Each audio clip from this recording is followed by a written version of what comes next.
All right, in this one I want to go over a few quick assessments that you can use to figure out if you have any rotational issues in your body. Now ideally, the best way to do this would be to probably look at the video, look at the exercise that I'm going to show you, press pause, do it, and then come back to it, because some of the info that I'm probably going to give you in it could potentially make you perform the assessment a little bit differently, knowing what to expect. Now with these, the goal of these isn't to see people in complete symmetry. It's not something that you'll ever see anyway. But the idea is if we can move one joint a certain way, we should be able to move the other one a similar way. Otherwise, during our gait patterns, running, etc., we're going to see that we're going to be pulled into different positions that are going to cause muscles to react different ways. So that's about as specific as I'll get with this. I just want to run through them. They're very simple, but don't underestimate how much information is contained in this. So the first one, very easy.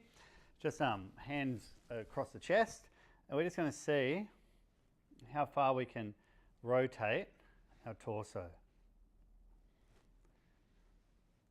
So if you look at me, when I'm like this, I rotate to my right very, very easily,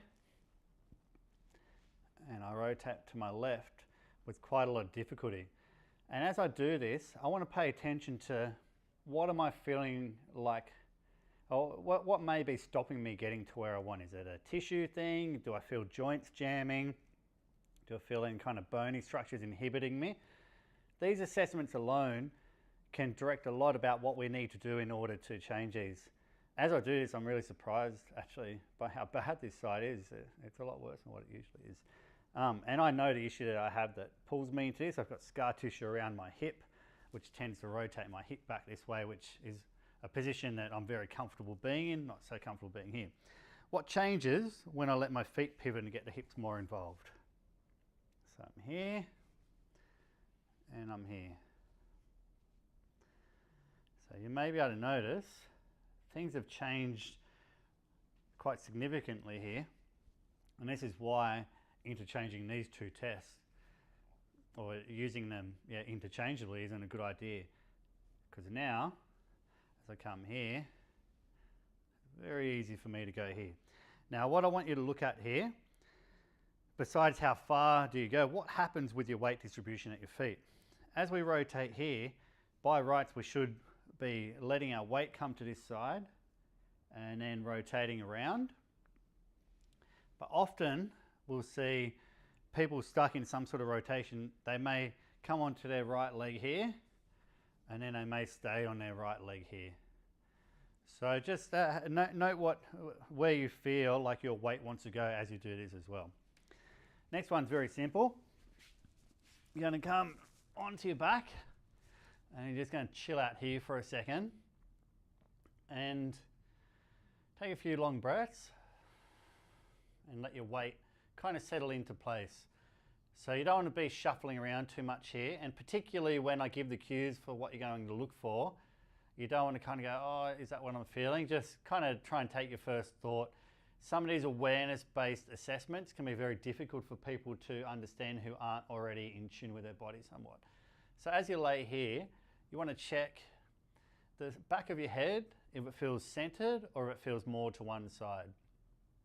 At the shoulders, you want to do the same thing. Do you notice there's more weight in the left shoulder or the right shoulder? And that can be anywhere from kind of top of the shoulder to the shoulder blade, but generally with most of these tests, bony structures are going to give you more feedback. And something I didn't mention is that these are better done on a hard floor where we can feel the bony structures connecting with the ground. Then at the hips, do you notice if your hips are rotated more to one side? So do you feel around your tailbone, or particularly a point called the PSIS, do you feel that there's more weight on that area? Now some people who are stuck in an anterior tilt won't be able to feel contact around this part of their back. They may have to rely on feeling more around the muscles in the buttocks, which can be difficult to note where that weight goes. But for me, I can feel, my head doesn't feel too bad. I'm a little bit to my right. My right shoulder sits very easily against the ground, and my whole right part of the back of my pelvis is on the ground. My left is actually off. And I seem to be compensating for that pretty well at the knees. Sometimes you'll see people also rock their knees over. Okay, so there are 3 assessments to look at that give you heaps of information. I want to show you a little bit about what to do with that info, but for now, just have a look at, is there something in there that doesn't seem quite right? Maybe you can even start getting your own awareness of, this is holding me back, this is pulling me into this position. If you've got any questions about it, please ask, and yeah, by all means have a bit of a go at that. Some really useful info there.